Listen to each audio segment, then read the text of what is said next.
Welcome to the sixth session of the Diabetes Reversal Strategy. Today we're going to talk about stress, or more importantly, the importance to de-stress and learn to be able to recover from stress. And we're going to link this back to insulin resistance and reversing our type 2 diabetes.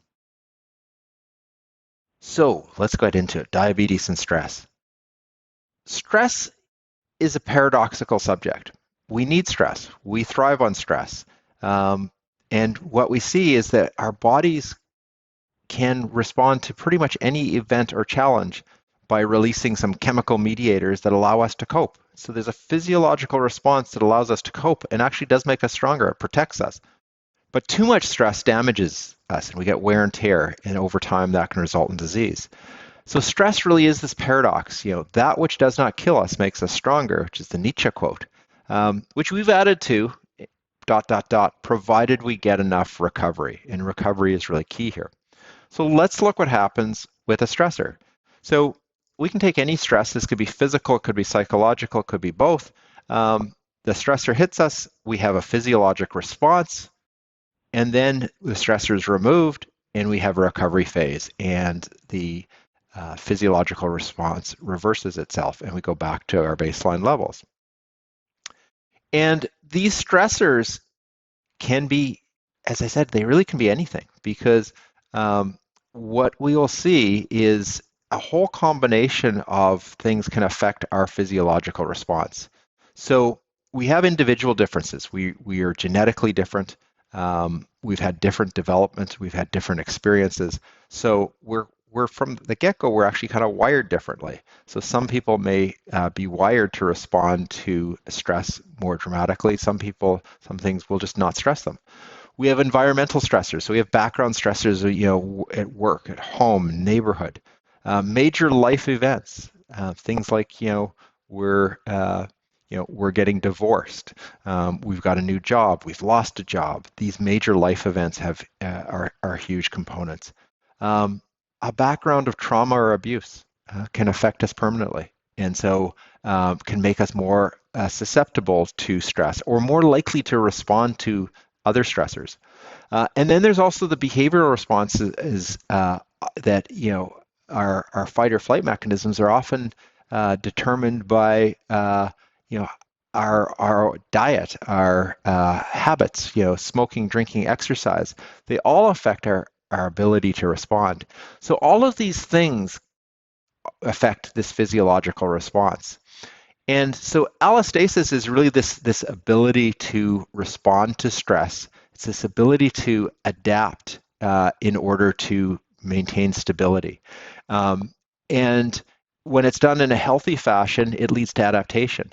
But sometimes we end up in situations where all of these stressors combine, and really we don't cope as well, and we start to get what they call allostatic load. It starts to build up. We're not recovering. It's not going away. And so you can see from this physiological response, the key is that each individual is different. And for one person, a stress, something may be a minor stressor because it's the only thing going on, and it really doesn't bother them very much. For another person, it could be on a background of completely different background, where that one little thing is the proverbial straw that breaks the camel's back. And when we look at the stress response, it's mediated, from our brain. So our brain has the ability to interpret, and that's so very important. And we drive it through our sympathetic nervous system, and also the hypothalamic pituitary axis, the HPA. And so we have a cortisol release from a hormonal perspective, adrenaline release, and it's the fight or flight. And so this really is designed to help us deal with the stress. And so the differing inputs, but the same output. And this system is really, if you think about it from an evolutionary standpoint, it was designed to deal with, real dangers, right? So a predator is chasing us. There's a bear chasing me. I want to mobilize energy. I want to mobilize my ability to get away, right? Or if I'm going to turn and fight the bear, I want to mobilize all my strength and power to be able to fight the bear. Um, it wasn't really designed for a nasty, snarky email. It wasn't really designed for the stresses of, a traffic jam. And so one of the things that we definitely see in our society is there are many, many things that provoke a stress response, and the response sometimes is disproportionate to the stressor. And so this is an important concept that can lead to buildup over stress. And what we see is a number of patterns of stress. And here where we get repeated hits and we're constantly getting a full-on physiologic response, we're just not adapting. And so you kind of see here this repeated hit phenomena. We're constantly getting stressed. So this person is probably maintaining almost half their time in a stress situation because they're getting repetitive stressors. And they're simply not adapting to it. So they're not, they're recovering. So each physiologic response goes back to baseline, but it ends up just going, repeated over time.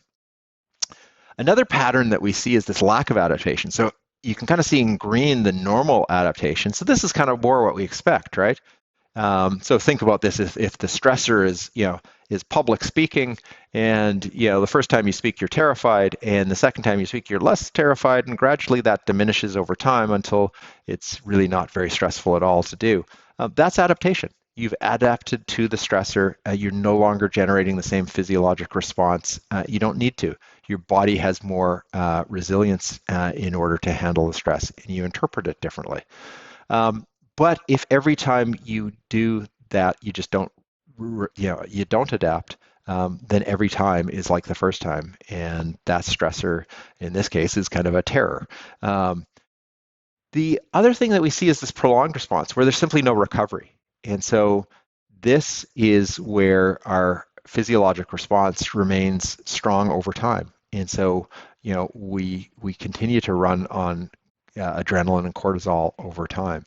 And we don't get that recovery. And so that has an effect. The fourth is just really the inadequate response. We lose our ability to actually respond. We lose the fight or flight. And often people refer to this as wired and tired. We just really, we're stressed, we don't feel well, but we're really not able to respond very well to the stressor. And so there really is kind of this lack of response, lack of adaptation, and it doesn't help over time. So cortisol is key to this, and we call it our stress hormone. And cortisol, in many respects, is kind of our get up and go hormone, but cortisol is released as part of the stress response. And cortisol counteracts insulin, right? So high levels of cortisol can result in insulin resistance. And so cortisol, really what it was trying to do is mobilize energy. And it can do that by, essentially, it's going to mobilize energy by increasing glucose production in the liver. It's going to increase muscle breakdown. And the reason it does that is that it's mobilizing some proteins for the liver to turn into sugar.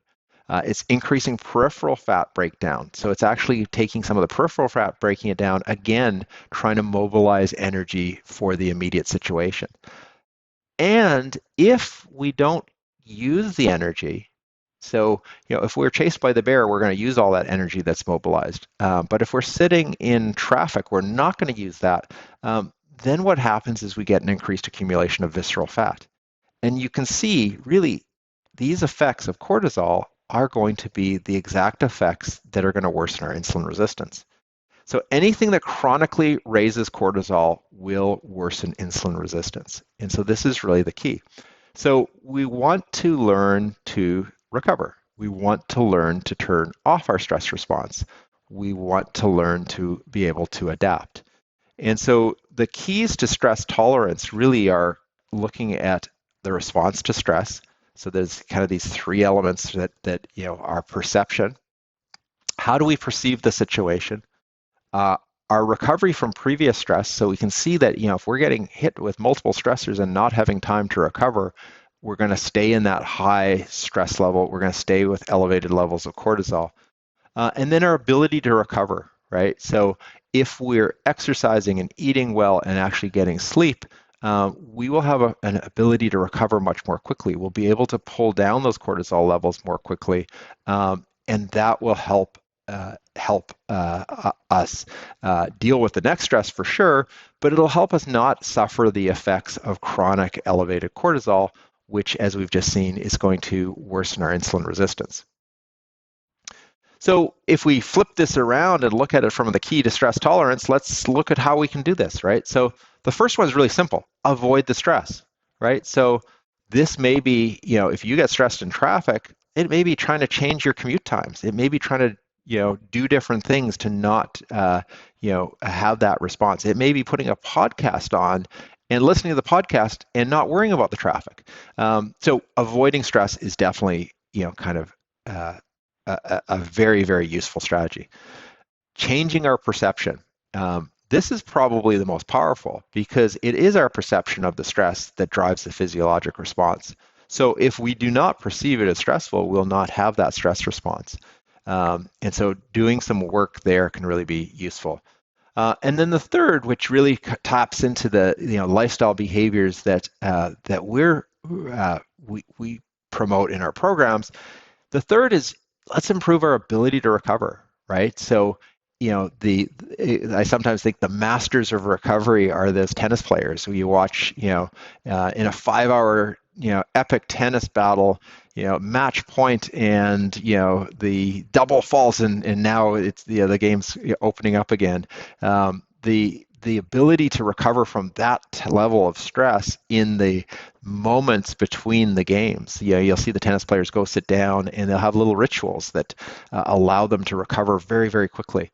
And so, having rituals in your own life that allow you to recover quickly, learning to recover, doing things so that you're physiologically adapted to recover, very important.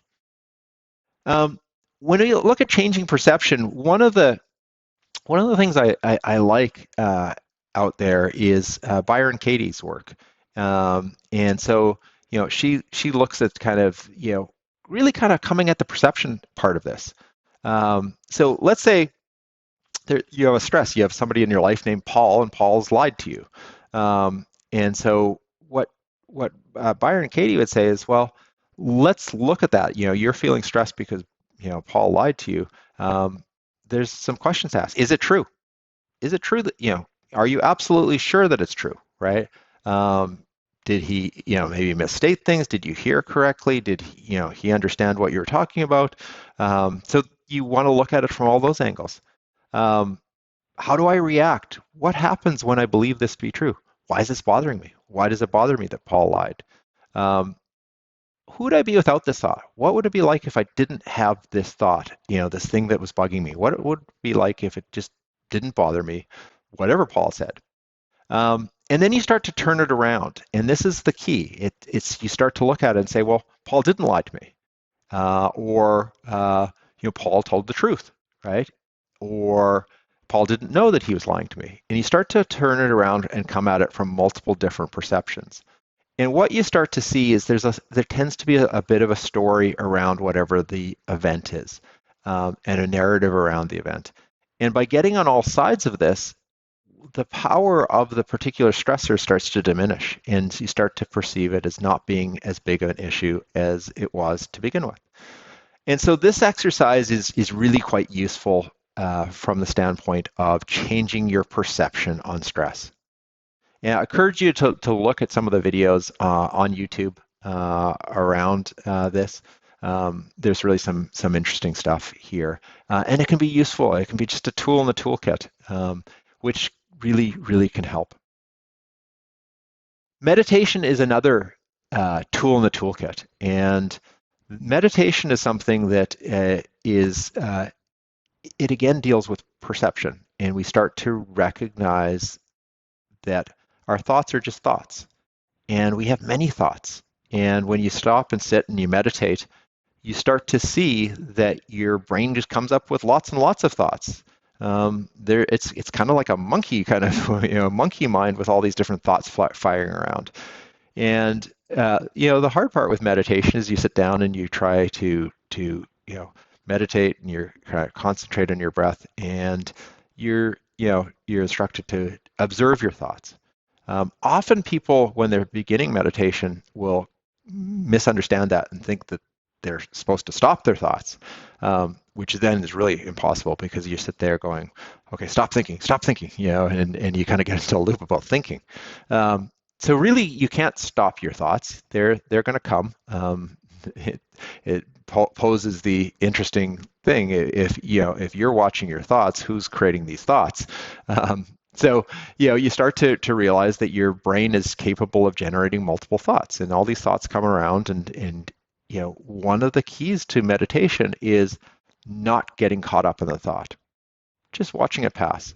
And the best kind of analogy that I've heard for this is thinking about a train going through the train station. The train's the thought. You're sitting on the platform. The train comes through. You don't have to get on. You don't have to get on that thought. But sometimes you do, right? Sometimes you catch onto the thought and it's like, I'm hungry. I wonder what I'll have for dinner tonight. Oh, I really like lasagna. I think I'm going to eat lasagna tonight.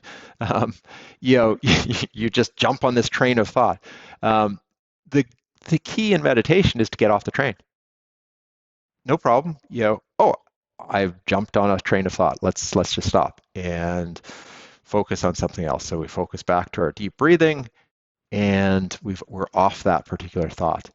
And the power of meditation comes from that ability to get off the train, the ability to see a thought, not get on the train. It's not from not having the thoughts.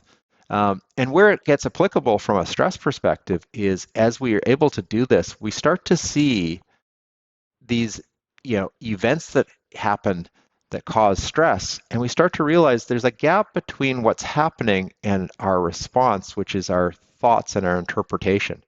And we start to recognize, oh, when Paul says that to me, it causes me to get angry. I feel an emotion here. It's stressing me out. You start to see the thought, and you start to have an ability to not respond to it. You don't need to generate the physiological stress response. So clearly meditation is useful. It's a super useful tool in the toolkit, but it's a practice. It doesn't just happen. And for it to be really useful, it's something that you probably have to do daily. And it's really a lot like exercising. So you can't go out and run 10 miles if you haven't been running. But if you've been training, then you can go and run 10 miles. And so for meditation, it's you have to really train for it to be useful. There are, of course, other things that can be useful from just reducing stress and pulling you into a state where your stress levels dissipate. So yoga, obviously closely related to meditation, a lot of focus on breath work with yoga, great from a functional movement perspective, so really, really useful. And also just the combination of breath and movement, some people will find gets into the same place that they get after meditation. Exercise, of course, many people will describe exercise as being kind of their go-to for stress. And really what happens here is it's just hard to hang on to a thought when you're exercising. Just the act of exercising, your brain kind of gets wiped clear. I often think about this. I like to run, so I often go for a run if I'm stressed, and I feel like it's like the old style chalkboard where it's all covered in chalk, and somebody comes along with the cleaner and wipes off all that chalk dust and clears my mind after exercising. But it can be anything. It can be hobbies. It can be reading fiction.